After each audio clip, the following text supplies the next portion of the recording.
season he's having. His second with the Lakers, his 17th overall. Many think he is right there for the MVP. It's a battle between he and Giannis, and we are ready to tip it off, guys, for the first time in 135 days. Dallas and the Lakers from the NBA campus in Orlando. Seth Curry, brother of Steph, getting the start, wearing the number 30 jersey. They all do in the Curry family. It goes back to the Dell days. Charlotte. Porzingis into the lane, gets the first bucket.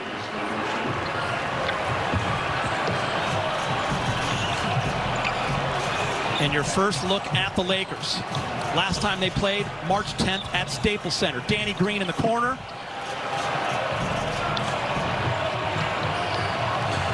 Big game. If you're Frank Vogel and that staff, what do you want to see out of today? Well, you know, it's been a lot of time away from the game. You want to see how guys are playing together.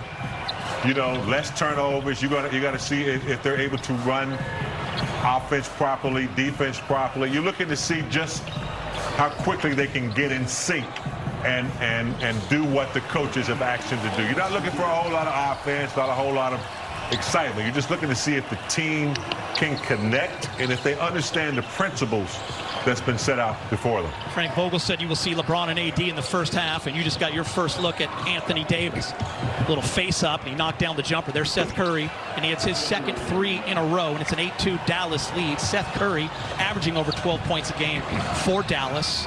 He's at 45% from three, second best in the NBA behind George Hill.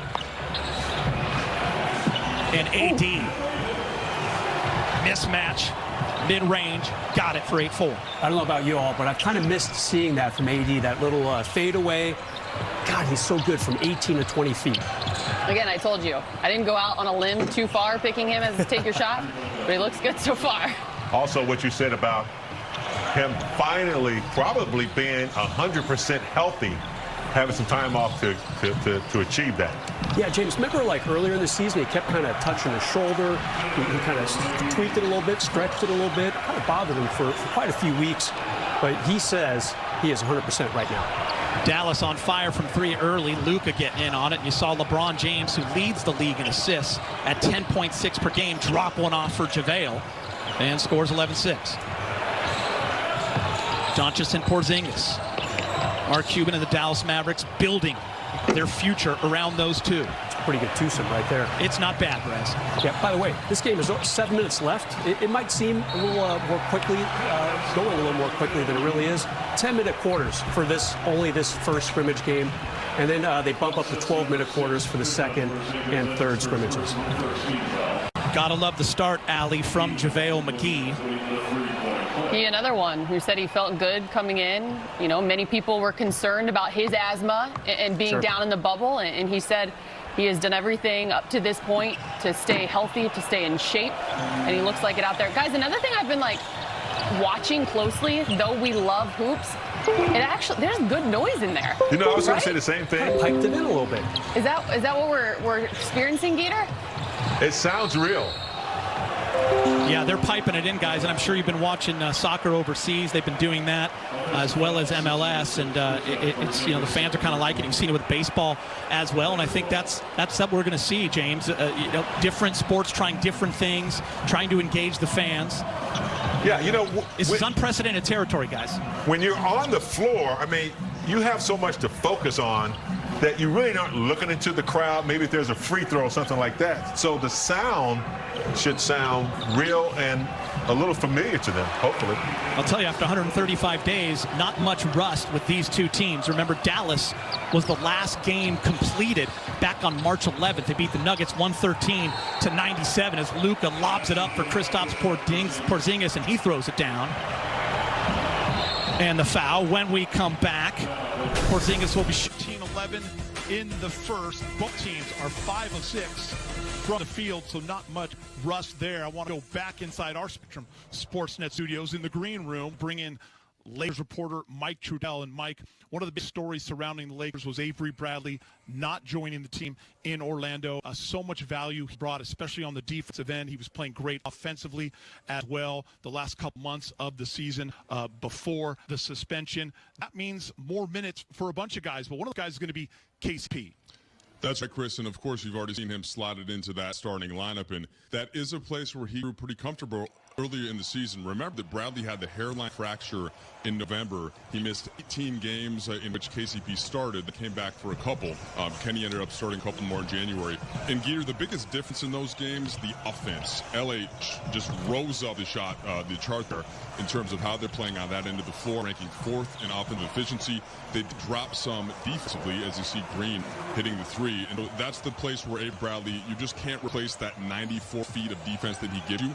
But on the other end, you get that spacing, which benefits, of course, when you have LeBron and AD on the floor there. It's important to have that shooting, and that's something that Pope did really well throughout the season. You know, Mike, one thing that people don't really see in the box score is what Avery Bradley does on the perimeter, chasing around often the best player on the opposing team. I go back to that Clipper game. It was such a big game for the Lakers because they lost to them first 2 times, Christmas and on opening night. He was guarding Lou Williams at the end. He also, 5 or 6 threes and had that fantastic game. Yeah, no question about it, and that's where they're going to miss him. And also just the mentality he brings, Chris. When you have somebody that's the first defender that the offense, I should say, is seeing, that sets the tone throughout the rest of the roster. So it's going to be tricky to replace him on that end. Although they do have Alex Caruso, and who can help off the bench defend a lot of point guards as well. But offensively, really, that's where the Lakers may have even a tick on that end, just because of the spacing that Caldwell Pope provides. That's something that is, as Brett mentioned in the pregame show, Lakers weren't great shooting as the season went on, but this should help having KCP out there more regularly. Yeah, and Mike, you look at that number, the one that matters. With KCP in the starting lineup, the Lakers were 17-3. You mentioned the offense. He shot 43% from 3 in those 20 games. That's huge. Yeah, and of course, it's always a little bit easier when you're playing more minutes with LeBron.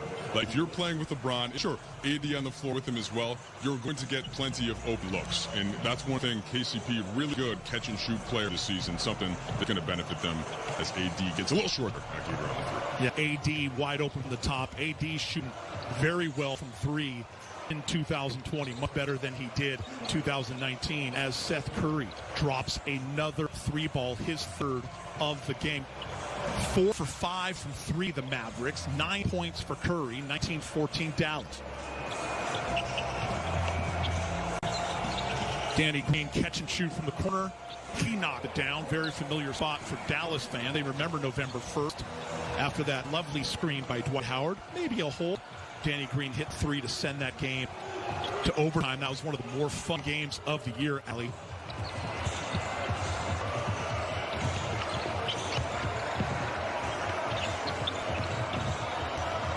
Oh, steal by AD, my choice for Defensive Player of the Year. And Big Game James, what are you seeing so far in this first quarter? It's been 135 days since both teams played. Well, I think you see guys who are eager to get back. You know, their season was disrupted like everyone else. And, you know, I think they're eager to play against another team and finally get their season underway, getting the jitters out of the way. And but so far, so good. Look like both teams have been well kept and, you know, exercising what Coach wants them to do out there. Hope they can sustain it. Ellie, get your first look at Kyle Kuzma. We talked a lot about him over the last few months and how important he's going to be to this Laker basketball team. I mean, I'm excited, too. Just over the last couple of days, as Coach Vogel has been talking about how he has dominated in training camp. You know, there are moments where he was going 9 of 10 in games. Just very efficient from the floor. It's the confidence that we all know, right, guys, that Kyle Kuzma does not lack. It's the opportunities. He says it. He's a rhythm player. He needs the opportunity, and it sounds like that's coming his way. Yeah, Allie, if KCP is maybe the X factor for this team, if he plays well between now and mid-October as a starter, the Lakers are going to be in really good shape. If he's the X factor, I think Kuz is kind of the Y factor. He kind of struggled a little bit in the last 6 weeks before the league suspended play, wasn't really hitting his 3-ball that well, averaging only 11 points leading up to the shutdown over that last month and a half. But if he can rediscover his game, which, you know, Frank Vogel has given us pretty strong indicators is happening in this abbreviated restart training camp, that'll be a good sign for the Lakers. And while we have a moment, let's pause for a word from Jack in the Box. The new Monster Angus Thick Burger at Carl's Jr. Feed your happy. I wish we had him. And that was Carl's Jr. The Jack in the Box. That was Boban in the game. Marjanovic. Some of you might know him from John Wick 3. Ever meet him, Deep?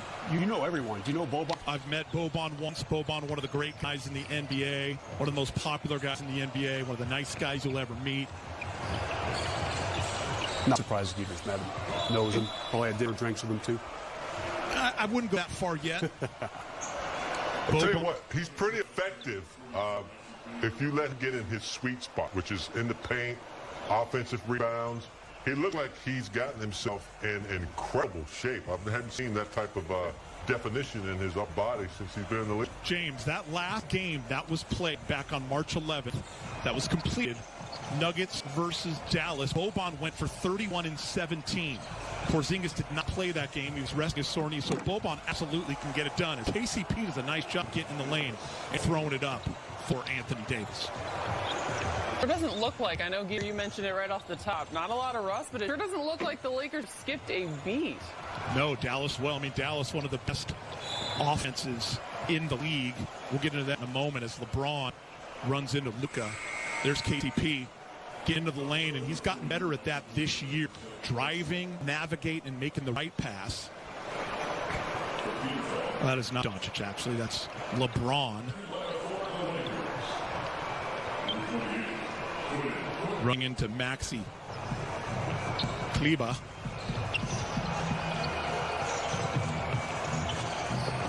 Danny Green high off the glass. Is he kind of the forgotten Laker? We've talked so much about KCP to step up. How are LeBron and AD going to look? Deion Waiters and J.R. Smith, can they help at all? We haven't talked a lot about Danny Green. He keeps doing good things on the court for the Lakers on both sides of it. Because I'd argue that the expectation is just there. It'll never change. It's kind of we based expect Danny to step up in big moments, to hit shots, and to defend. And I think he's always done that. Yeah, he's proven himself. We know what we're going to get out of him over his career. And the two guys that really we haven't seen that, right? Pope, Kuz, they're the guys that have to prove themselves. Danny he's a proven factor, especially in the playoffs. And guys, KCP went back to the locker room. Oh, Quinn Cook getting that opportunity. We'll try to keep everyone updated on that. You see LeBron James. And we're going to break. We'll be back in a moment. Lakers Mavericks from Orlando, 21-20. Gundo, I'm Chris McGee. As you look at LeBron James, he looks fine. Last time we saw the Lakers in action was 4.5 months ago. Lakers record 49-14, second in the NBA behind Milwaukee. They were 8-2 post All-Star break, had won 11 of 13 games, but here's the important one. Third in defensive rating, fourth in offensive rating, second in points in the paint, and fast break big game, James. Pretty impressive numbers from this Lakers squad. Very impressive, and the victories over Milwaukee and then the Clippers, it took a little time. We had the talent, but it takes time to gel with Avery Bradley, LeBron's leadership, AD, collectively, they were starting to look like a championship team. The Lakers now with the lead, 23-20. They're shooting 60%, 9 from 15 from the field. J.J. Barea, longtime Dallas Mav. Coming off that screen. There's Boban. Rebound wrong.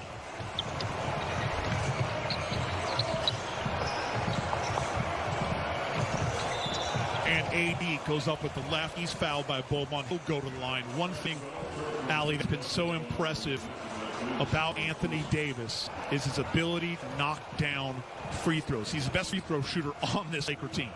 What did he make at one point? 26 of 26? For a big man, it was an unbelievable number. Just his size, his athleticism, his ability right there. Big game, you were talking about Boban and just how good he looks physically and in shape. And on the defensive end, when you're trying to basically take him out of what he does well. You do your work early. You get him off the block as well as you can. But offensively, when he's defending you, we just saw AD with the clinic. You use your foot speed, your quickness to get to the rim. AD's, one of his specialties is he's really good at recognizing who's guarding him. You know, he knows when he can shoot the fadeaway jumper. He knows when he can take a guy and drop step on him. So, yeah, just recognizing how someone's defending you. It's not a matchup. Boban's no match for AD. He's got too many skills. Barea in trouble.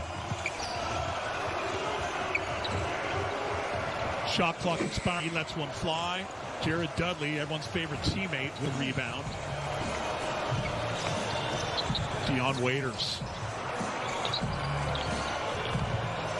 Waiters, step back. And Waiters.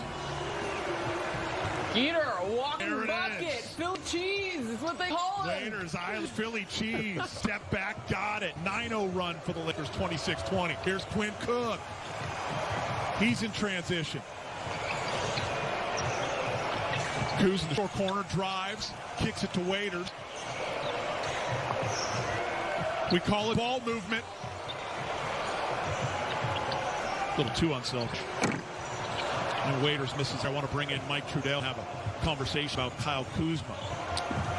Yeah, Geeter, so Kuz this year, it's been a really interesting season for him. Remember, before the season started, he was on Team USA, missed all of training camp after he hurt his foot and didn't get going until the 5th game actually against Dallas was his debut. So it took him a while to get to a rhythm, get healthy, and then, of course, he has LeBron and AD ahead of him. But Frank Vogel said it's been looking terrific in the scrimmages so far at practice, just in the practice weeks. Kuz, as he's fully healthy, there's some upside there that remains for Kuz here as he tries to find a rhythm. See how he looks in these scrimmages here. Yeah, Mike, I think you bring up some great points there. And Kuz with that slow start. Listen, a lot of expectations on Kuz as well. Remember, this is a different team than it was the last 2 years with championship aspirations. He's a young guy he's been getting the ball a lot, starting, getting a lot of minutes, and now you got to fill a role and find out how you fit with the team. Hey, Chris, one thing to keep in mind with Kuz also, you have no Rondo in the second unit to run the plays and do that sort of thing in terms of secondary ball handling. You'll see some of that from Kuz and AD also. It's not just going to be the guards like Russo, like Waiters. Those guys can make plays in half court as well. First quarter winds down. Dion Waiters, say hello to Los Angeles Lakers and their fans. Waiters with another three. And a little pose at the end. Dwight loves it. The fellas love it. Lakers, Mavericks from the NBA campus in Orlando. Mavericks started 6 of 7. Since then, they've gone 1 of 7. Lakers closed the first on a 15-3 run. They lead 29-22. And here's how the first quarter ended. And Brez, I know you've been waiting for this. Dion Waiters, hoisting and feasting. Who knew? I mean, just 2 short years ago, he averaged 14 points and 4 assists, played 31 minutes a game, too. So he has it in him. This season has not been one to remember for him. He's played only 3 games. I guess the news for him and the Lakers, in those 3 games, he played 42 minutes and scored 28 points combined. So he can fill it up. He sure did at the end of that first quarter right there. And Ali asks a question. Come into Orlando without Avery Bradley. There's some minutes to go around to see Quinn Cook get fouled. He'll go to the line to shoot 2 by Seth Curry. Well, who's going to get those minutes between Waiters and J.R. Smith? J.R., you've known for a long time covering him in Cleveland. Yeah, I just think that the difference between the two of them is Dion is actually a guy that could run your offense. And he could be, he's a playmaker. So not only does he hit shots, but he's also a playmaker, and so he kind of possesses the versatility there, where JR is a guy who comes in, he hits shots, he can turn the energy of a game just like that because he can get hot. He can get you 6 to 8 threes in a matter of minutes. I just think it's going to be what the Lakers need out of the two of them. I agree. What they need at that time, obviously, if Waiters is a distributor, that's something that they would love to have. And I think it depends on probably the defensive matchups, what's going on the defensive end, if they're being taken advantage of, or if they're able to defend someone and be abrupt. So I think it's, like you said, Al, it's whatever they need. They're very versatile. James, how much does it matter that Dion signed with team back in March, didn't play for the Lakers, but sat on the bench for a couple of games, kind of got to know the terminology and that sort of thing, as opposed to J.R. Smith, who was just picked up a couple weeks ago? Does that give Dion that much more of an advantage? A little bit. I mean, Waiters has been around the system. He's been here, kind of knows what's going on. He's talked to the coaches and the DMs and kind of knows what is expected of him. JR's come in, and he'll probably be under LeBron's wing, and LeBron will probably be the one that'll bring him in and tell him what's happening. So I don't know. I mean, JR's been around long enough to kind of pick up the pieces pretty quickly. So I don't expect a huge disadvantage there. One thing you look at when you see J.R. Smith is experience, and you can't put a price on that. Playing alongside LeBron James, winning a championship, being on the big stage, and you're hoping that J.R. can bring that to this Lake team, as Rick Carlisle is showing us our first challenge here in the bubble. Seth Curry saying, "I did not touch Quinn Cook." Call stands. So Quinn Cook will be going to the line, 29-22. Lakers have faced the Mavs 4 times this season. They're 3-1. The Mavs wins at Staples back in early December. You see J.R. Smith signed on July 1st for the NBA restart. And Ali, you have to remember, he's top 13 all time in three-pointers made as well. So J.R. can hit a shot. He can hit a shot, Peter, but he can hit a shot when the pressure's on. He's done it in the bright lights. He's done it in Game 7 of NBA Finals on the road. Don't forget that. 3 straight threes just the third quarter. Kind of changed the tide there in 2016. But you had to get that in, didn't you, Ali? 3-1 lead. Warriors had a 3-1 lead. When are you going to say that? I know there's a reason why you sent me that question, so I had to deliver for you. With that said, I just see a lot of similarities, though, between he and Dion Waiters. There's 2 of the new guys that we're looking forward to seeing because of that one aspect. They love the bright light. They love those kind of moments and situations, and they love to hit and take and hit, I should say, the tough shots. Yeah, I think it's the right pieces. Everybody talked about LeBron and AD being the nucleus, and we got Danny Green, Avery Bradley. Unfortunately, he's not going to be with us. But when you bring in 2, veteran players, J.R. Reed and Waiters, they've been around. They're not afraid to play the game. They know what to expect on the road and at home, and they don't mind, being in the big light. So I think it's another example of the Lakers, kind of padding on to what they need as they go into the playoffs. 17-3 run. Mike Trudell's going to join us right now with a KCP update. What do you got, Mike? Yeah, Geeter, so he rolled his ankle, but the report is that he's okay. He went to the back just to get looked at by the training staff, and he's now back on the bench. Frank Vogel can choose to put him back in if he so chooses. So again, rolled ankle, but it is thought that he is just fine. All right, nice report there, Mike. I appreciate that. You getting that report while being El Segundo is also equally as impressive. Mike Trudell has sources. Our first look at Dwight Howard in the game. Dwight making that late decision to join the Lakers in Orlando. Nice closeout but by Waiters. The shot still falls. Three-pointer good, 31-27.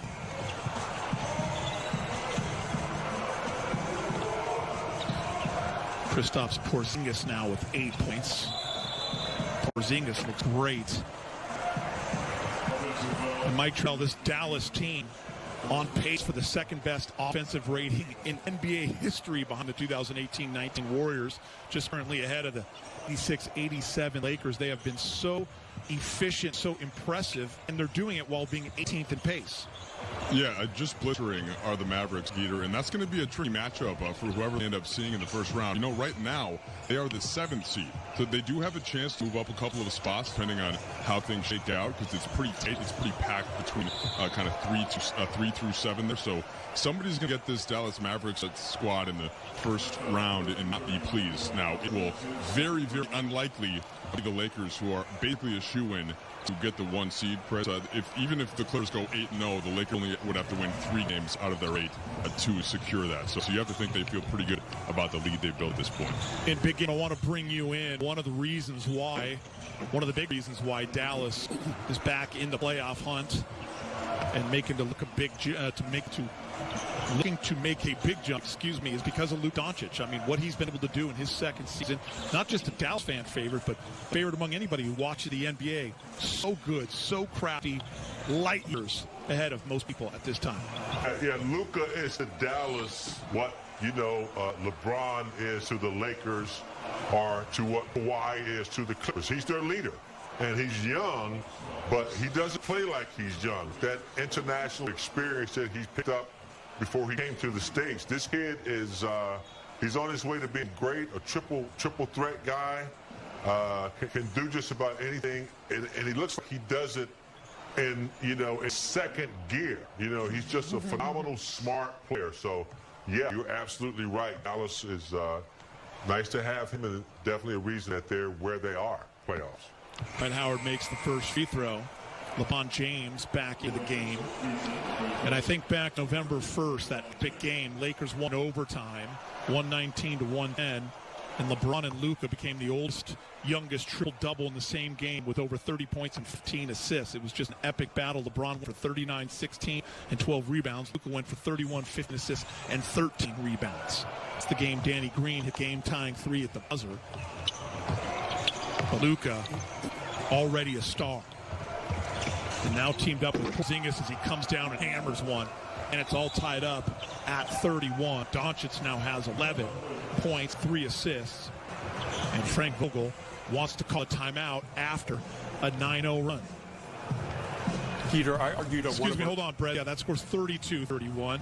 And, Rez, we'll come back to you on the other side. We got to go to break with the Western Conference standings. The Lakers at the top with a 5.5-game lead with 8 to go. The Clippers in that second spot. You go down and you look at Dallas, 3 games behind Houston, well ahead of Memphis. So the Dallas Mavericks will be going to the playoffs. That Clippers-Mavericks first-round series will be awfully fun. And the Lakers looking to secure that top seed probably early on in the 8-game reseeding process. Bress, I'm going to get you back in. I know you had something to say right before we went to break. Yeah, sorry, I was so rude kind of cutting in what you were trying to do, Chris McGee.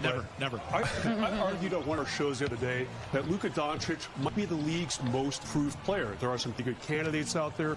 Brandon Ingram, Bam Adebayo. But I really think that Luka had a great rookie year, averaged about 21 points a game. But now he's 29 points a game and almost getting a triple-double on top of it. So for my money, he is the most improved player in the NBA, and also voted an all-star starter for the first time this season. Yeah, you made a great argument that day. We had Kevin Ding on the show. I was voting for Brandon Ingram, but you definitely made a case for Luka. There's a number of players who just continue to improve. That's the beauty of the NBA, is Kyle Kuzma gets to a spot, hits the mid-range jumper, 34-31. Who's now on the board?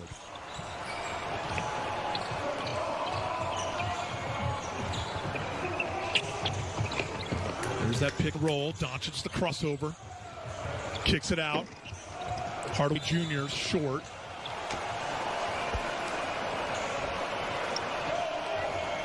And Porzingis arguing this case. Mike Trudell, I'd like to bring you in. The Dallas Mavericks, we talked about their efficiency, and a lot of the changes came when Porzingis started playing more of the 5 and run that pick and roll with Luka. Yeah, it just creates so much spacing for them, Geeter, and that's something that the Lakers are going to have to think about more as they get into the postseason, whether that's against Dallas or some of the other opponents that can go small in that sense by having a big out on the perimeter. They did do a pretty good job of that, though, in not allowing those open threes to the pick-and-pop shooters. But again, that is something that's on Frank Vogel's radar for when they play teams like that, since the Lakers are so focused on protecting the rim, whether that's JaVale McGee or Dwight Howard at the 5 spot, or then when they go small, of course, AD sliding over. And Porzingis, with his 4th personal, went to the bench, and Braun attacked the paint. Nobody better than LeBron James getting to that rim, still doing it at age 35. Great defense right there. Kyle Kuzma on that pick and roll, gets his hand in the passing lane. Jared Dudley's fouled by Curry.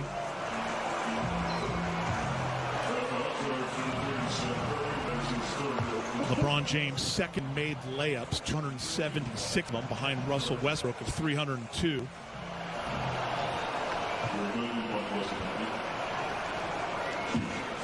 And while we have a moment, let's pause for a word from Carl's Jr. The new Monster Angus Thick Burger at Carl's Jr. Feed your happy. Monster Angus Thick Burger. Looking fantastic. 36-31. Tar Heel right there, big game, James.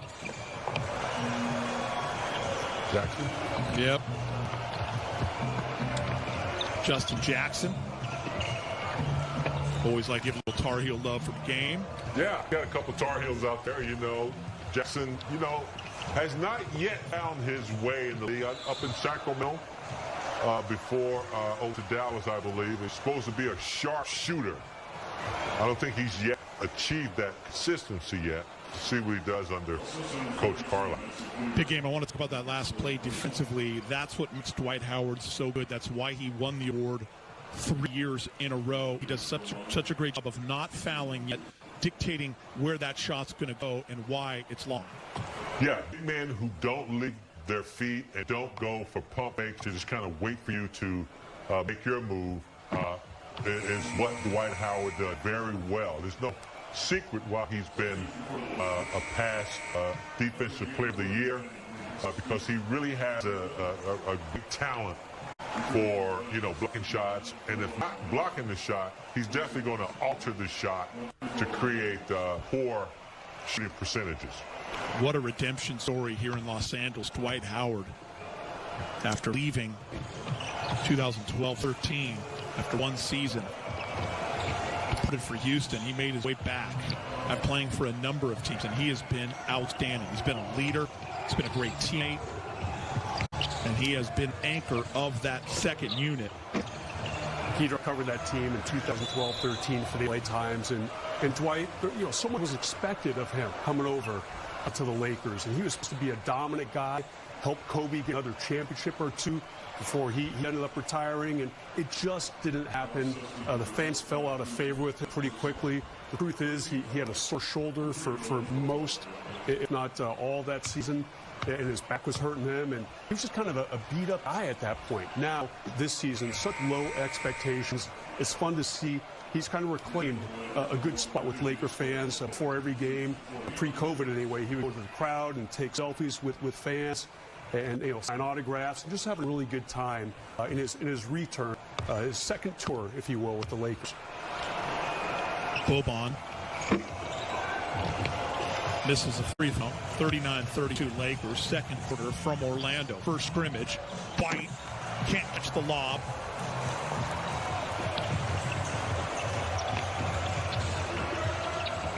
Hardaway Jr. into the corner. Jackson steps on the line. Turnover. Laker basketball. That play gets called a lot in the NBA. You want it there, widen the court maybe another half a foot to avoid that. A lot of stepping out of bounds in those corner shot threes. James, are you sparking new NBA legislation? I'm trying to, you know, take responsibility for something. Appreciate that. James, what's one of the rules that really bother you about today's NBA? Maybe it's been on your mind for a while since you were a player. What would be the one thing you would change besides adding a half a foot to the court dimensions there? But do you mean actually on the court or anything? Anything. It's your fault. Sometimes these video replays, you know, get in the way of the game sometimes. I know they have to get called right. Got to get right. But I think the last 2 minutes or something like that is cool. But sometimes it screws up the rhythm of the game. And the worst thing, it gets us out here too late at night sometimes. That's the one thing. So you would put cap on the put a cap on the video. To you know, I'd like to see you be able to body check a little bit, not hand check. Okay. They've taken that away from the game. It used to be able to use your forearm as long as you didn't extend it. That's good defense throughout the NBA, and I think that would, you know, challenge some of these scorers. Who a lot of them, like Harden and Curry, who are untouchable. You can't even breathe on them, or it's a foul. So I'd like to see the game get back a little bit to where you know, tag them a little bit. LeBron James taking advantage, a mismatch with Jackson, goes right to the hoop, finishes with the left, 42-34 Lakers. I just saw some cheerleaders on the side. What was that all about? Was that on the video board? Like on the screen, they had cheerleaders going. They made me cut it. Look at that. They're like cut all season cheerleaders. There's the Carl Cam. Rewind, LeBron James, 42-34.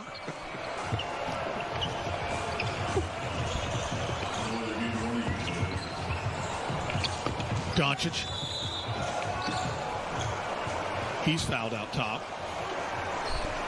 Mike Trudell, you gave Laker fans sad news on Twitter today. It's just a scrimmage, so there's no panic. But everyone's so excited to see Alex Caruso, always a fan favorite, having such an awesome year, not playing today. Yeah, Chris, so Caruso yesterday at practice just fell on his back and has a contusion there. It's one of those things, as you mentioned, since the scrimmage, you're probably going to take the precautious route and not put him out there. You saw some numbers flash there. Of course, part of the reason why people have been eager to see more of him has been the net ratings all-star on this team all season long. In fact, he ranks 11th in the entire NBA, tied with LeBron, in fact, behind basically a bunch of groups composed of Bucks players. I know what their net rating was like. And the combination that he has with LeBron James in particular is something that Frank Vogel has been looking to add to in terms of more minutes together. And I'll tell you what, that's going to happen now, right? Specifically with Rondo and Bradley out, he is a guy that you think of as stepping into that bench role and really being able to float between the 1 and the 2 or just completely play out the ball.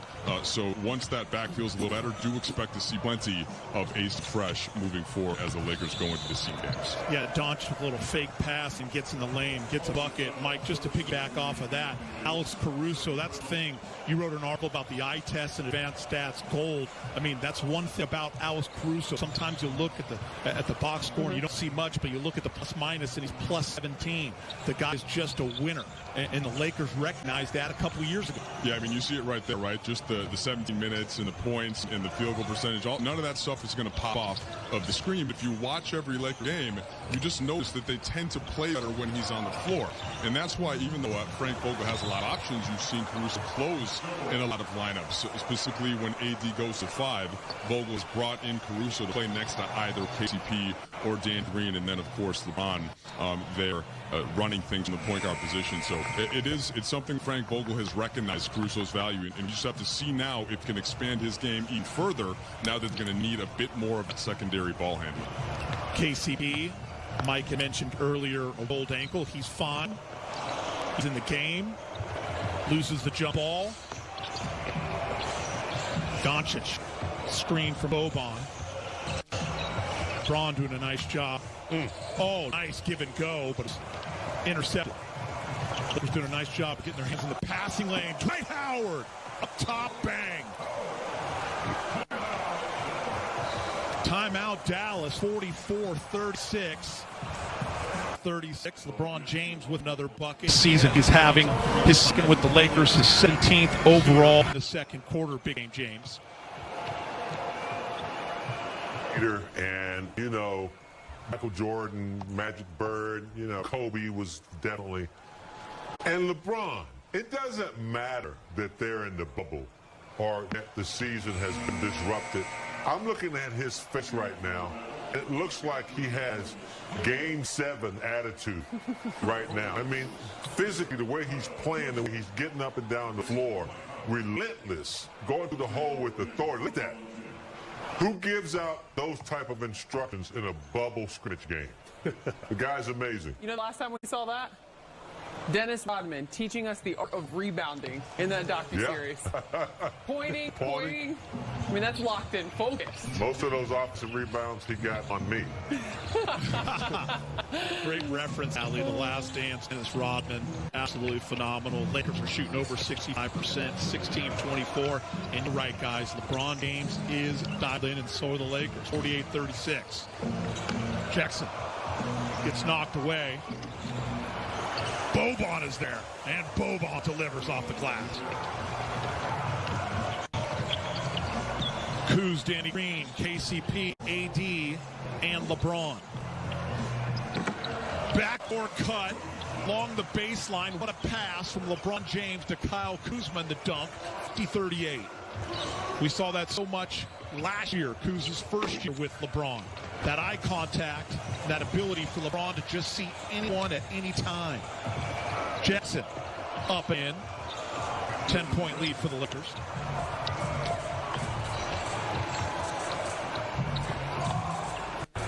A lot of weapons, Geeter, and I think LeBron is smart enough to know that if he can create more weapons, there's the big weapon right there in AD from downtown.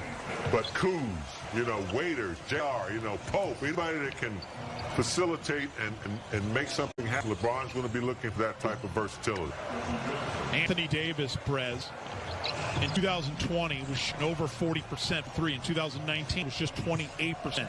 What do you think the biggest difference been this first few months of 2020? I think it helps, and he had some decent players on his teams in New Orleans for sure. Drew Holiday, pretty established guard in this league. But when you have a guy like LeBron really kind of taking some heat off of you, it allows you to add to your game, kind of expand repertoire. I think that is what we've seen from AD. And some of that, too. I really think, I know you mentioned earlier, but I think AD could be up for a Defensive Player of the Year award, guys. Great screen right there on the replay from Danny Green. As Kuz backdoor on a pass by LeBron James. And you got to credit Frank Vogel. When AD was missed threes early in that season, he told him he wanted him to keep shooting. 5 a game. And now you can see the confidence. As Brez said, you got the playmaker with LeBron James. You got wide open looks. Kuz, confident. I like that, though. I want to see Kuz get very confident. A little slow in the last few weeks going into the shutdown. Speaking of confidence, how about that? That started with a breakup of a pass, Brez, KCP, LeBron James in transition. Just forget about it, Allie. I mean, look out. I told you. He's ready to destroy anyone who comes in his way. And, there were a couple players there that, could have made an attempt. They just got out of the way. When LeBron picks up steam, there's no stopping him. Big game. It's a scrimmage. Get out of the way. I always say it's not worth it. Boom. Get out the way. Great song. I don't blame him at all. Peter, shout out. Great song. Lakers by 11. Kuz. Danny Green can get it off in time. Yes. In and out. And that'll do it for the first half. But one thing that's a little cool about this whole experience in the bubble there in Orlando, you can hear LeBron calling out every single defensive assignment for his teammates. And that's something that Frank Vogel remarked about a lot throughout the season. LeBron James, of course, he's well known for his all-around game, and particularly this year, Chris, leading the offense as the point guard. But he also point guards the defense in the sense that he knows everything. He knows other teams' plays. He knows where guys are supposed to be. And that's something that has a lot of value for the team and has really helped them defensively throughout the season. I mean, Mike, so much communication is needed. And look at all great leaders. You look in the sport of football, the quarterbacks, linebackers, guys are calling out plays, constant communication. LeBron James, so good at that, always putting everyone in the right situation, the right spot on the floor, and he's motivated. Mike, he's 35 years old. He knows what this means. He stayed sharp. He stayed in shape. We knew he would, and it trickled down. You see it in every part of the organization. Yeah, and Chris, one of the things that we talked about a lot over these 4 months, and it's crazy, it's been 4 months, right, since we last had the basketball, as Bale gets on. How about that, Mike? Dare, get up and bang it. I mean, so LeBron in his body, right, like he has this calendar, his internal clock where he knows he's supposed to be peaking at a certain time of the season. And that was disrupted this year. And yet and still, we all knew that he was going to find a way to be in the best shape of anybody in Orlando. He just knows what to do. He knows his body. He's been working out really hard. And I think we saw it there in that first half. Yeah, I think you bring up a great point. I mean, Braun said that. He actually was on Allie's Road Trippin' podcast with Channing Frye and Richard Jefferson during the COVID lockdown, and he spoke about how people think he's, this is great, LeBron's getting a rest, his body's getting used to chilling. He's like, that's not it at all. For me, my body was rounding third. I was getting ready for the playoffs. You talk about that clock, his body knows. So it was a different unprecedented time for LeBron. Yeah, JaVale just finishing around the rim as he's done. Yeah, it's real nice. Yeah, I mean, Chris, that's the thing with LeBron. I almost wonder if both things are true. So in the one sense, yes, it would have been ideal for him to carry forward that traditional load that he had been building. But at the same time, I do think it's kind of nice that he did get a chance to get some additional time off on those legs. And then this is part of the reason why it's nice they're having these 3 scrimmages. And the Lakers can almost treat the 8 seeding games like preseason games in a sense, Geeter, because they don't have to win, most likely, many games to keep their seed. And so LeBron can use that time to ramp up as opposed to a team like the Pelicans or the Blazers or the Grizzlies, where they're really in kind of win mode in order to try to just get into the postseason. Mike, I want to give you these post-All-Star numbers for Braun. 30 points, 9.5 assists, 8.2 rebounds, 55% from the field, 37% for 3.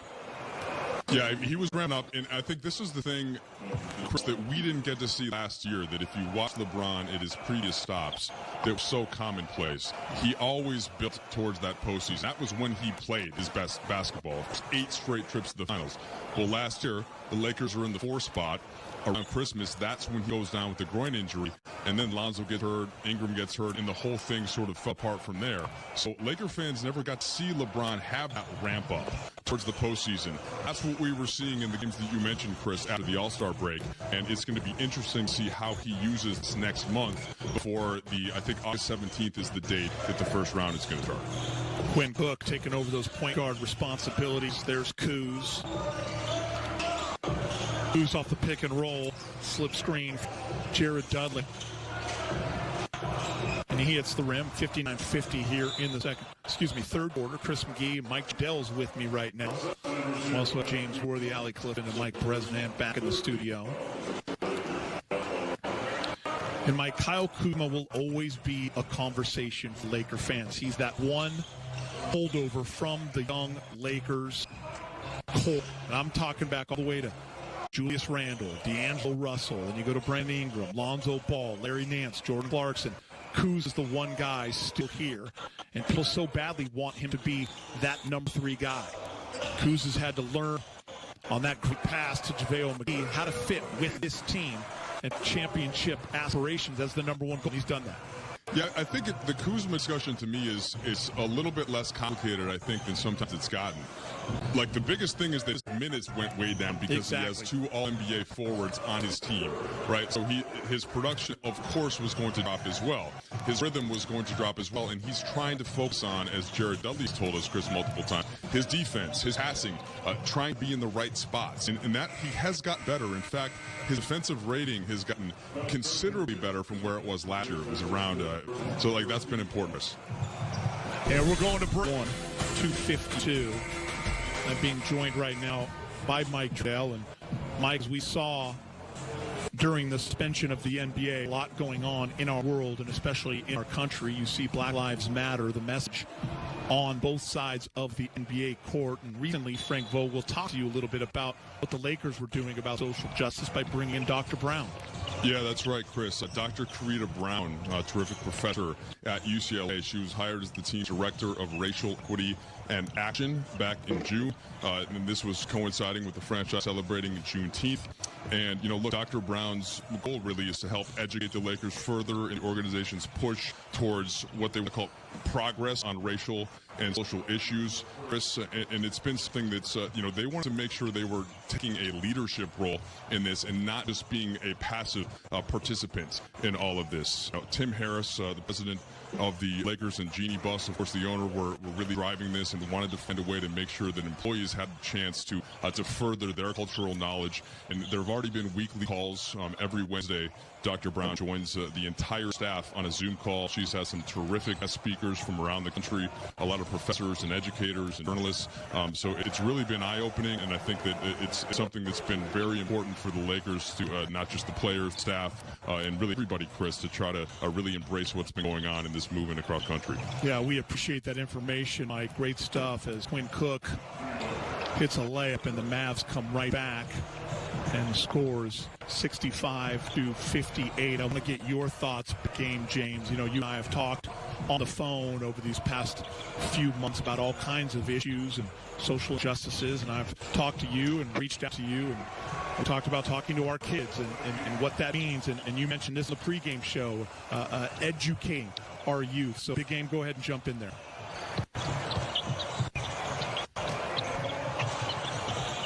Sweep history under the rug and not teach it in high school and elementary school. I think that is a big problem. And, you know, because of videos now, we're understanding the history. You know, obviously, all lives matter. But I think in case of what we've seen with the brutality on film, you know, I was here with Ron King. I myself, you know, in the early 70s, integrated elementary school. It was a tough time, and we need to talk about it. And I think finally, and I mean finally, I think the platform is there for us to have a diverse conversation and, you know, make things better amongst us. Big Game, if you had a chance to talk to Kareem, we had him in studio for an interview, and Kareem just always so knowledgeable and always so great to talk to. All of his work dating back to Martin Luther King Jr. and his first time protesting on the campus of UCLA. Yeah, he was in the famous photo with Muhammad Ali, Jim Brown, Bill Russell, you know, some great athletes who were all about economic empowerment back in the late 60s. So when I came here to Los Angeles, I was lacking about 15 hours to graduate. And Kareem was one of my tutors on the back of the bus in the hotel. If you talk to him about history or anything that deals with you know, being an activist, he will talk to you for hours and hours and introduce you to books that he's read. He's a walking encyclopedia when it comes to history and these type of issues. Appreciate your thoughts there, James. 67-61, Lakers leading just over 4 minutes here in the third quarter. Seth Curry has been fantastic for the Mavs. 19 points and 7 for 7 shooting, 5 for 5 from 3. J.J. Barea. Another 3, this one short for Dallas. Dion Waiters. Waiters only played in 3 games this year for Miami. And Waiters hits the 17-footer, 69-61. That gives Waiters 7 points.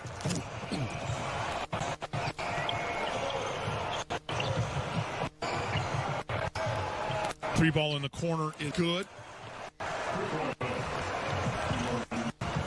Tim Hardaway Jr. played Michigan. He has been great for this Dallas team, especially over the last 20 games, as Kuz hits a much-needed shot for Lakers. 72-64. Curry again.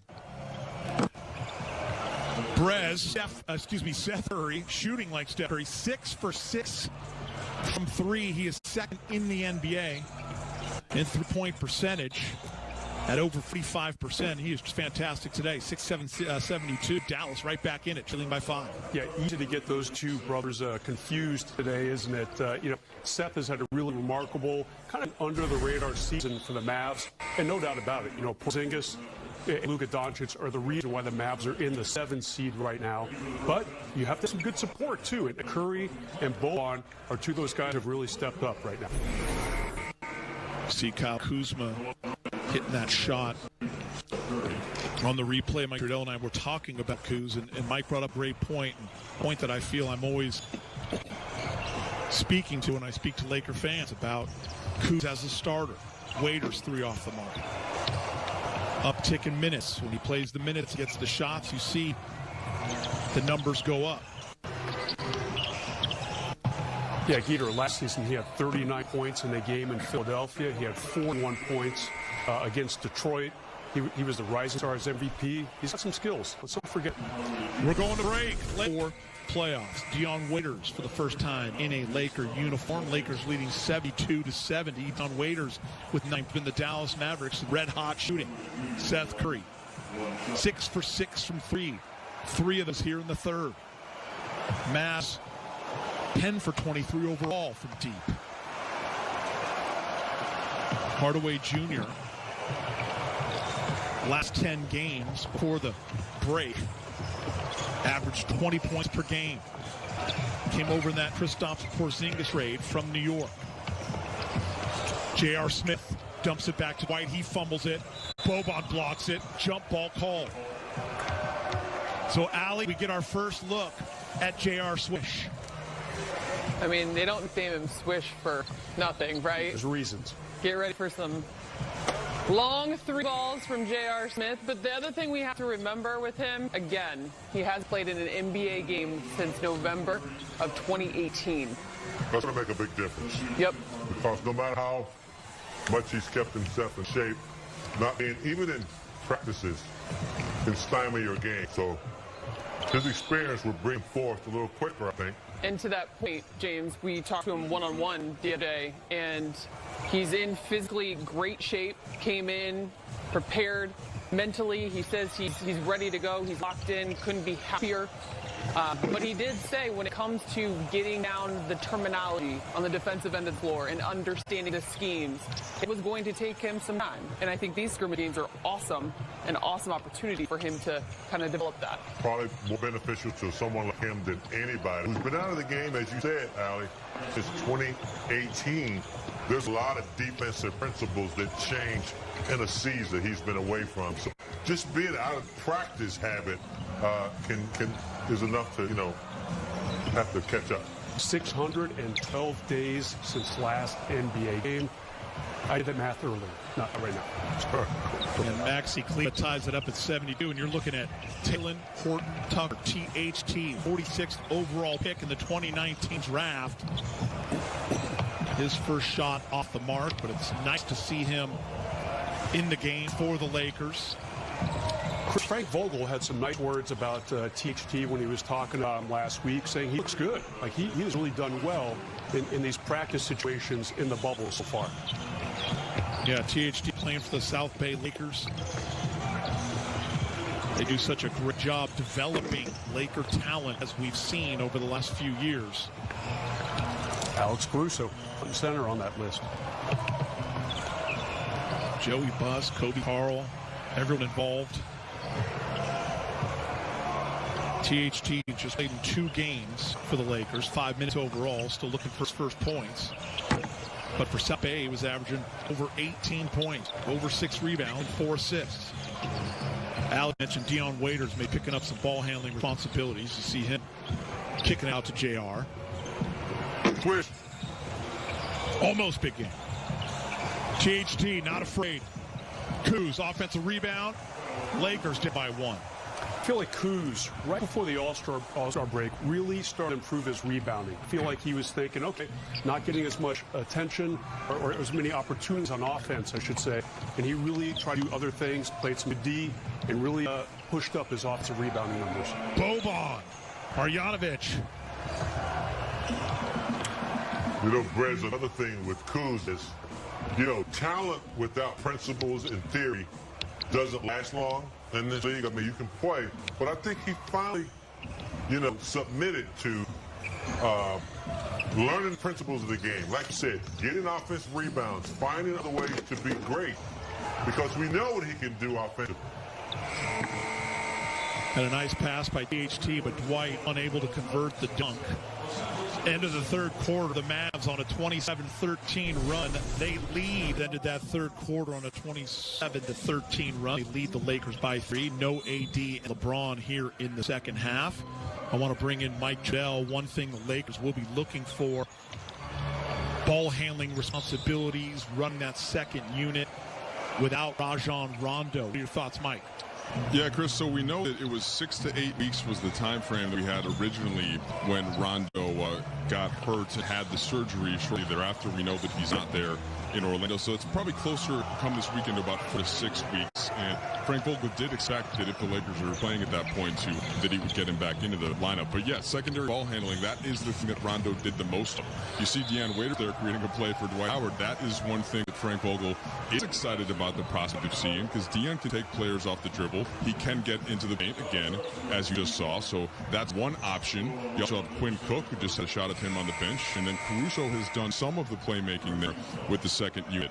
Now, here's the other thing, though. LeBron James is going to have the ball in his hands for much of the game, especially in high-level playoff moments. It doesn't just have to be guards either, Chris, that fill in for Rondo. I mentioned earlier in the broadcast that could be Anthony Davis having some more possessions once they get to the half court. That could be Kyle Kuzma, who can certainly create off the dribble and get his own shot. So they have a lot of different guys that you can see it, and it's probably going to be more of a committee than just one player whose focus is like Rondo's, which does seem to be primarily to be a passer.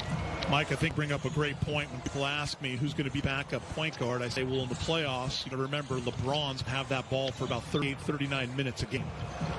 Yeah, and there's nowhere else that you'd rather have the basketball, right? Like any lineup that you look at, if LeBron is on the court, you want him to have the ball. And J.R. Smith there making a little plays. So, LeBron's mastery of NBA offense is such, Chris, that he's just an offense all onto himself. That's what he's done. He leads the whole entire league in assists this season. But there are times also where you don't want him to have to carry the full load as a playmaker, because there are other times where he's such an effective scorer. He's so effective going to the basket that you do want to give him some help there. And that's why I think these seeding games coming up, in addition to the scrimmages, are going to be important just to see who else can establish a bit of a niche in terms of setting up plays when LeBron is either on the floor and you don't want him to, or when LeBron is getting his rest. Mike, congratulations. I know it's just a scrimmage, but the Laker players are happy. Devontae Cacok gets his first 2 points with the big love. Rookie out of UNC Wilmington. That's a nice moment, Mike. Yeah, I mean, Cacok can play. Okay, if you watch the South Bay Lakers, and I know a lot of Laker fans got a chance to this season, they play basketball. You talk to some of the Laker players, they're aware of it, because he was really good in training camp, and that's a guy Frank Vogel could call on, and maybe there's another one, Taylor Horton-Tucker. And there's his first 2 points, back-to-back, Cacok, and then THT. The fellows are loving it. And by the way, that all started because of the defense and the rim protection from Dwight Howard, something he's done all year long for this Laker defense. That's why they're 3rd in defensive rating. Lakers now lead by 2. Deion Waiters throws it up. Cacok.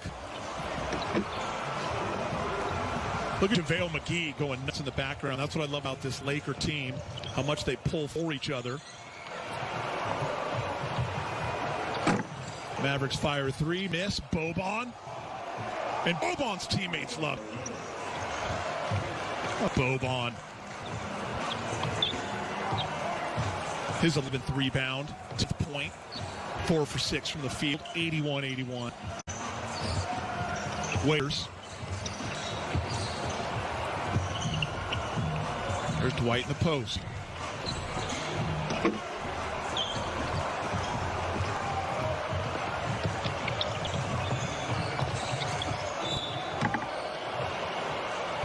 And the foul by J.R. Smith. We're all tied up at 81.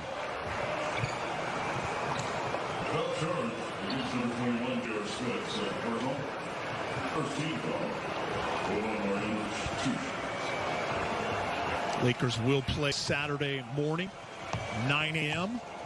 Pre-game show at 8:30. A little brekkie, coffee, and join us. What are you bringing for everyone that morning? I'll be bringing a nice collection of pastries for everyone. I believe it's my turn to bring in food. Might have a little omelet bar as well. I know you're a big fan of the Denver omelet, so we'll let that done for you. Not too into buffets right now, Mike, but that's okay. I appreciate the thought, the effort. There'll be a socially distanced omelet bar. Good to go. Lakers trail by 2. J.R. Smith back out to Cacok. He's going to shoot a 3. Dwight.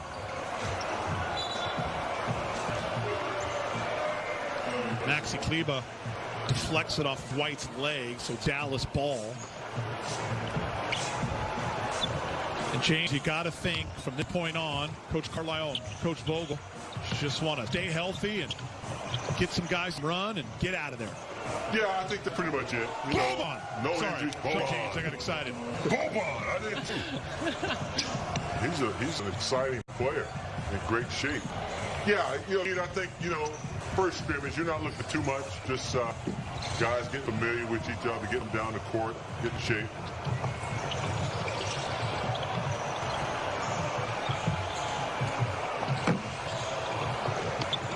THT with the rebound. And he's excited. See Dion Waiters. And game, James, I want to bring you not bad for a debut. 14 minutes, 3 for 7. Also, as Ali pointed out, showed the Lakers and their fans he can handle the basketball. Hey, look, we're going to need him.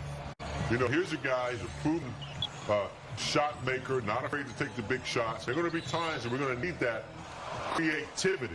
And on top of that, once he can break down the defense a little bit, the ability to distribute the basketball is going to be vital, especially until we get Rondo back, or we might need that second ball handler in the game. So as you see, pretty good, 3 of 7 on the field, and has proven himself in an early scrimmage game. Just Jackson out of North Carolina gets the floater in the lane, 88-81. Cook in the game with J.R. Smith, T.A.G. Dwight, Devontae Kaycock right there. J.R. sees Dwight Howard for the alley-oop.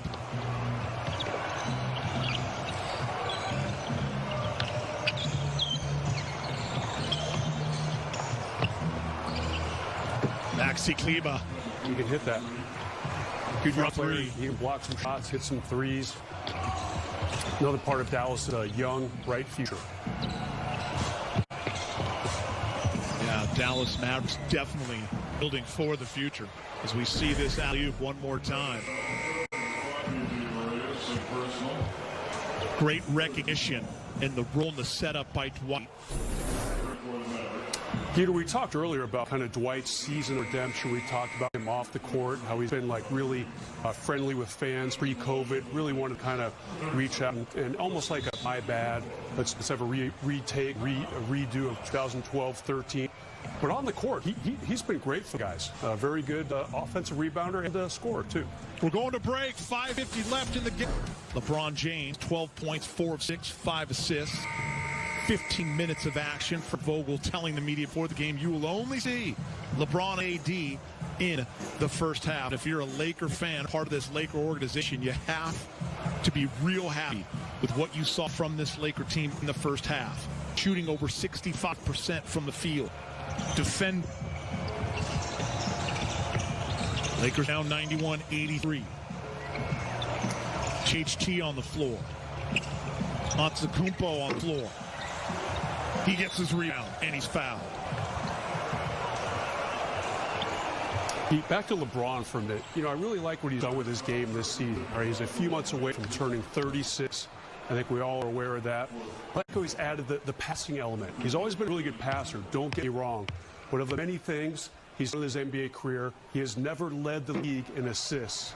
That will happen, barring a stunning turnaround in the 8 regular season games. So he's not, revolutionizing his game, but he's kind of tinkering with it a little bit and saying, hey, I'm going to look to pass a little bit more this season than ever in all my previous years. Kostas Antetokounmpo, brother of Giannis at the line. Member of the South Bay Lakers, averaging 15 points and 8 rebounds a game. Played in 3 games for the Lakers, still looking for his first points. Quinn Cook also in the lineup with J.R. Reed.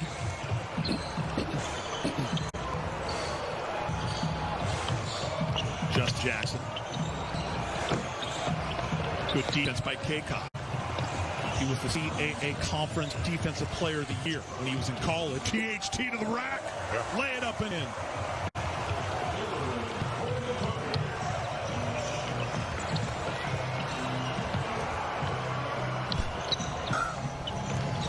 Mike Trudell, Frank Vogel recently raving about THT and what he's been able to do with his body, getting in shape. With that has come confidence.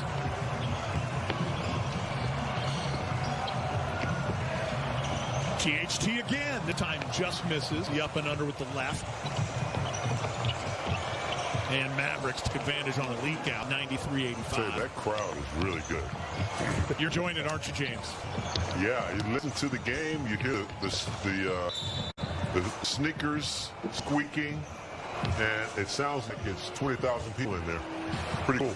You know, big game, I think that's been a big topic since the beginning of the restart when they got to Orlando. What would it look like? The intrigue behind hearing the players and coaches. Will there be crowd noise? Who has the advantage not feeding off a home crowd? Is it a veteran team? Is it a young team? All those coming into play. It's going to be so different, James. Unprecedented times for our entire country and world, not just the NBA. Yeah, and I think veteran teams definitely have the advantage, preparation, discipline. But, Peter, I know in my time, whenever I got a big dunk or something or a big defensive play, that response from the crowd kind of pumps you up. If you're tired, it gives you that extra energy that you need. So I don't know quite what it's going to feel like for these guys getting an artificial crowd, but nevertheless, it sounds good from here. Yeah, big game. Let's keep it real. Talking 80s, Showtime era, the Forum Club. You kidding me? You can't match that. Can't match, especially the Forum Club, Peter. Imagine you died on the sideline in Game 6 in 87 and there's a crowd. No response. Might be upset. Yeah, still haven't added quite all the game elements yet. For this game, there was no player inductions beforehand. There was no national anthem. That'll be the same for the next scrimmages. Then they will gradually add those elements and some more time on the clock as well. Only 10-minute quarters tonight. But for these second and third scrimmages, it'll be 12-minute quarters. Quinn Cook did not play in 11 of the Lakers' last 20 games. He has a ring when he played for Golden State. He's been to 2 finals as a member of that Warriors squad. He is one of the most well-liked guys, not just on the Lakers, but in the entire league. Born and raised a Laker fan. His dad passed away when Quinn was young. He was a huge Laker fan. Boban.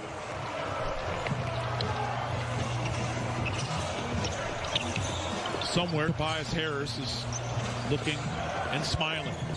His former best friend. I think he misses him. He does. Now that Luka and Boban are having so much fun on Instagram. He's a little left out, doesn't he? That's sad. I got to say, Ali and Brez, Ali, we talked about this for months, literally, on every show we did during suspended play. What happened? What's your confidence level? So many times we thought it just wasn't going to be possible. Props to the NBA, the owners, the players for getting this done. And here we are, Ali. It's happening. The Lakers are playing basketball. I mean, it's phenomenal. It really is. And it's a kudos to the league and how detailed they were with every step of this process. And it just goes to show another thing that I saw on social media leading up to these scrimmages starting. But we're seeing it here live now, watching it, is the distancing, the spacing between players on the bench and coaches, them having their own little stations that allow them to have the water, the towels, the mouth guard placement, all of that. It all plays a part. It's all what is going to ultimately make this thing be successful. It's what we've all wanted, and it's what they tirelessly worked so hard to accomplish. And again, we're just in day 2 of scrimmages, but things look to be flawless. The players look to be comfortable.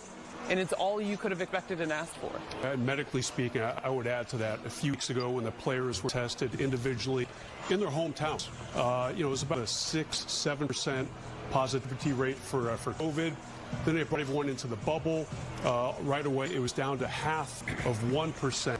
And then in the most recent testing, almost 350 players were tested. Not one showed signs of having COVID. So some amazing numbers there as well. The gradual decrease of players testing positive. It just goes to show you that Commissioner Silver, took it serious from the beginning. It could have been easy for him to go ahead and play those games that were in progress, about to start, but he shut down quickly and educated the entire league and the communities about being safe, and the reopening of the NBA took some more serious conversations with doctors and, I'm sure people from CC and things like that, just to see how they could do it. And you see right there, they got the plexiglass up at the scorer's table in the bubble. Players seem to be very comfortable. And so, you know, hats off to the NBA for how they attack this and how they're handling it down there in the bubble. Concur with all three of you as you see the distance seating. There's Kristaps Porzingis. James had mentioned the plexiglass as the referee's view, the clear path foul.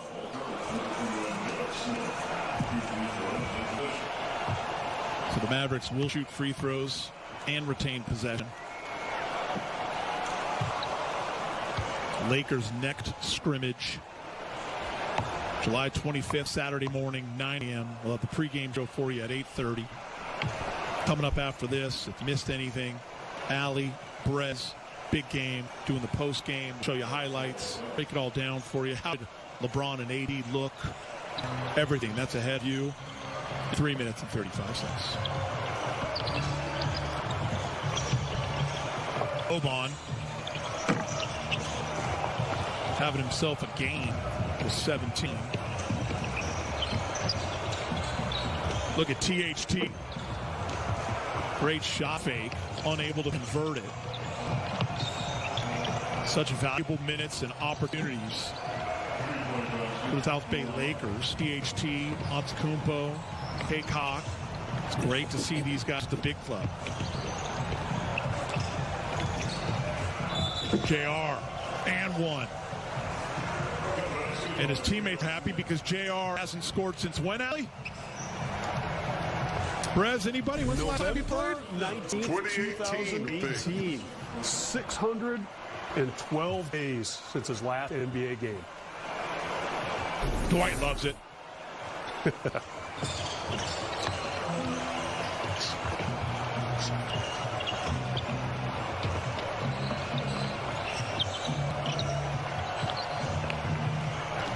The first press roll. Alec, did you get a call you? You were locked in. Trudell, you still with me?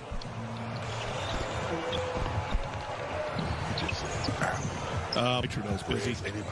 Mike Presley here if you need him. Hey, Brez. Yeah, we're doing a social distance broadcast. It's been a lot of fun, guys. I'm out in the trailer we call Fiji room. Mike Trudell joining us now. He's in the green room. That's where he will be for all the games, providing the sideline reporting. Billy and Stu will be in the room that I'm in right now. And Mike, it's been a lot of fun, actually, and checking out everyone's Instagrams. You know, JaVale McGee's done a great job, and seeing what these guys doing in the bubble. It's pretty cool. Yeah, it is. I mean, this is a group of guys that genuinely likes each other and is, when you thought about them originally all going down and being in this bubble concept, at least I, from talking to these guys, knew they were excited about this time they were going to get to spend together. And I know that it might be different for every team depending on what their championship aspirations are, but this is a squad that from LeBron on down to the end of the roster, every time we go to a road city, we go to dinner together, organizing movies, events, bowling, all kinds of stuff as Haycock gets into the action. So that was one thing, Chris, that you felt good about this squad going down there, because it's a real genuine thing. And I do think you see that play out on the court. LeBron is the ringleader. He's the one that's posting most in their group text thread, along with Jared Dudley and Kyle Kuzma. Those are the guys that I heard were the MVPs of the group at. But yeah, man, that's something that's been really prominent on this squad, and I think it's been helped the way that they played. About that, you know, like it's interesting to, you know, for a lot of these guys, when in their lives of being a professional athlete, are they just going to be in one spot for 2 to 3 months with one thing to do, and that's hoop? It's really unprecedented. There's no question, it's just never happened before. And, you know, I think they're even if you think about the other sports that are going around in Europe, European soccer, they're in their home stadiums, right? So this concept hasn't really existed in that format. And the good news is that led by LeBron again, led by AD, and you're taking a look at Morse there, the mission has been very clear, and LeBron and Frank Vogel, too, are very good about just keeping these guys focused on what's in front of them directly. So all they're thinking about right now after this game is the next scrimmage game. And then they go from that to the third scrimmage game. So they're not worried yet about who they're going to match up with in the first round. It's been a just take what's in front of you mindset. And everybody says that in team sports, Chris, but we have seen that be more effective for the Lakers this year. And I like the playoff process, Mike. I like that it's 4 out of 7. I like that there are no gimmicks. The one addition they did is awesome. It's the 9 seed if you're within 4 games.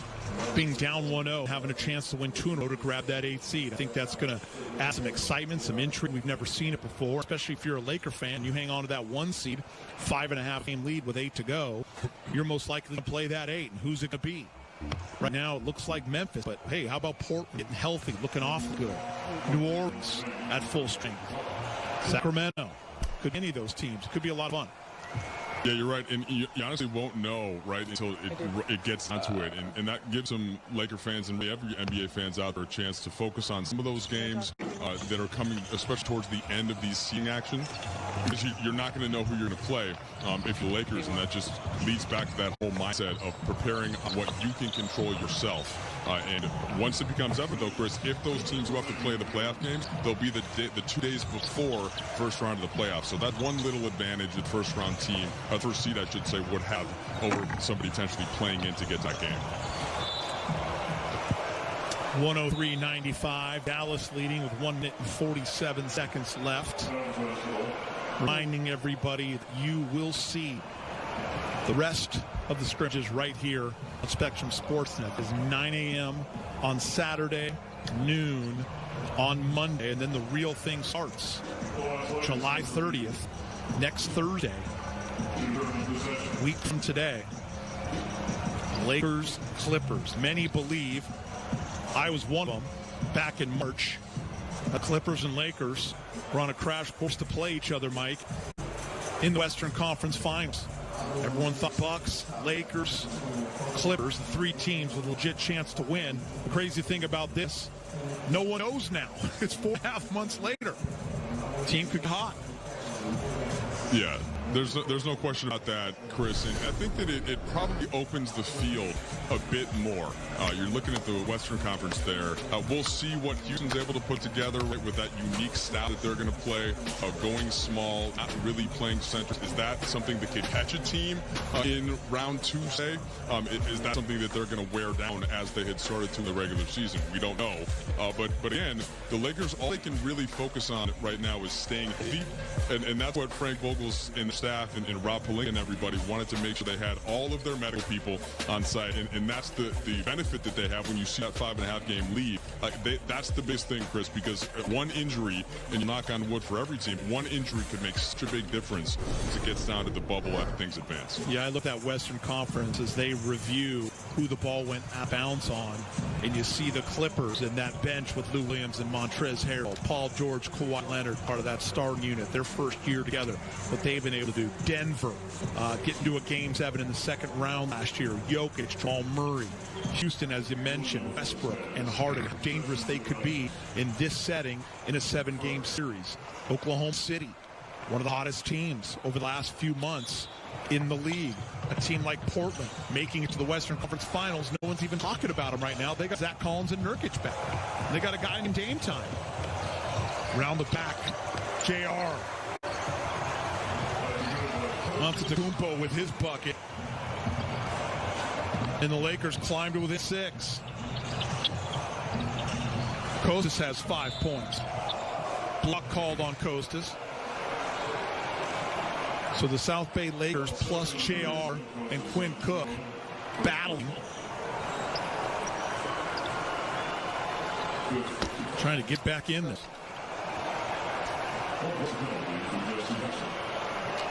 And if you missed this, check the re-air tonight on Spectrum Sportsnet as we take a look at JR's play. Oh, he plays defense too, Allie, James, and Brez. A little behind the back. He can hit threes, and he's pretty high up on some of these steals lists for some career guys. He's logged a lot of time. It's easy to forget that, but be good at quite a few things. 13th all time in threes made, 1,929, J.R. Smith.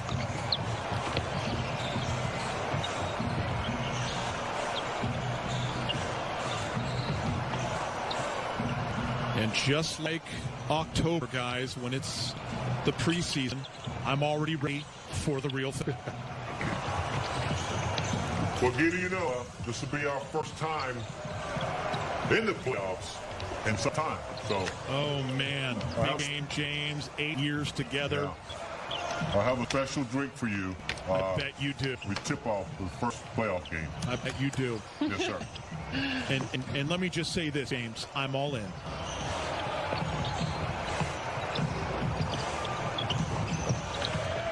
THT getting his hands on the ball, strips it from Boban. Lakers are down 5 with 28 seconds. JR's going to shoot a 3.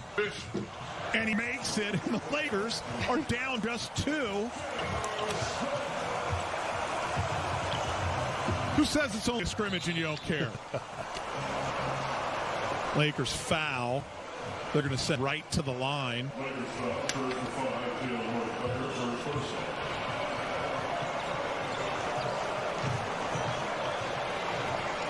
Frank Vogel probably thinking, we don't really want overtime, but I wouldn't mind a couple of misses here and a 3. Let's show JR's 3. Boban just go ahead and shoot it. We're good. J.R. Smith, 1 for 4 from 3. By the way, for the 4-point lead. He is 9th all-time in threes in the playoffs. Lakers would call timeout. Frank Vogel going over situations here. Down 4, 18 seconds. We're going to take a break. Have a timeout.